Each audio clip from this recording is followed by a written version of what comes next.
Introduction. Why this is important. My daughter is late over and over again, a woman said to me. She's a wonderful young woman, but she's just habitually late. To our house for dinner, to church, you name it. It isn't a huge deal, but I wish just once she would say she was sorry. Another woman I call Lisa said, I love my husband dearly, but I'm tired of repeated apologies without behavior change, especially when it comes to chores. Don't just say, I'm sorry, I forgot to mop the kitchen floor. Remember to do it. Jack, 50-ish, is estranged from his brother because years ago his brother swindled him out of some money. Never has he told me he feels bad about what he did.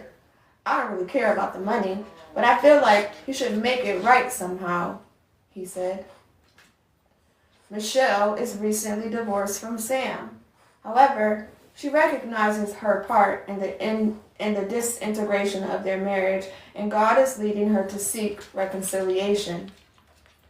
Deep down, I believe that God is saying it is worth it to pursue this often untraveled road. These offenses range from annoying to life-shattering, but in every case, a relationship needs mending. A wrong needs to be rightened. Where do we start? Sarah was wondering the same thing when she came to one of my marriage seminars. Before the conference started, she came up to me and asked, Are you going to deal with the importance of apologizing? That's an interesting topic, I responded. Why do you ask? Well, all my husband says is, I'm sorry. To me, that's not an apology. So what do you want him to say or do? I said. I want him to admit that he is wrong and to ask me to forgive him.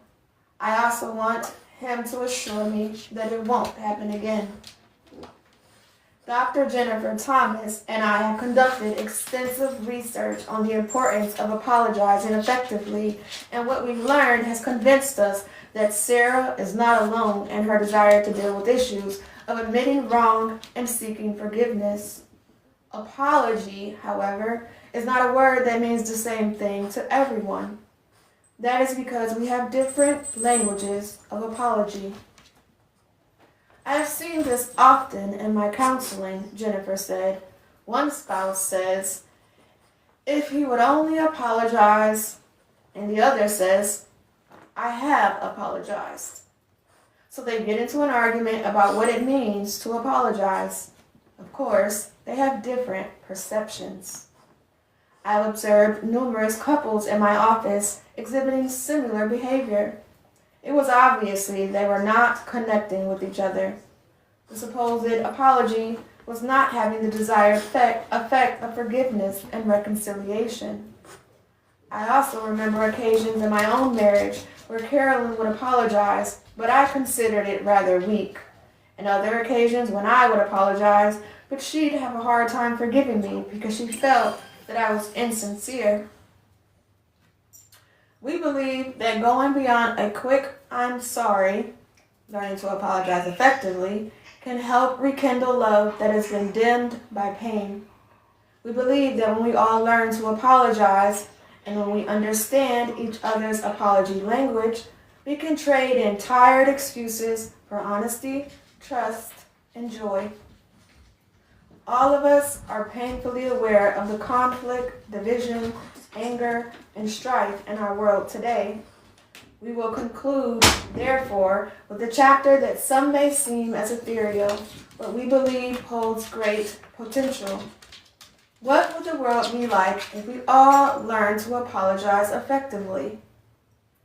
Join us as we explore what it means to be truly sorry and to move toward true forgiveness. Gary Chapman, Ph.D., and Jennifer Thomas, Ph.D.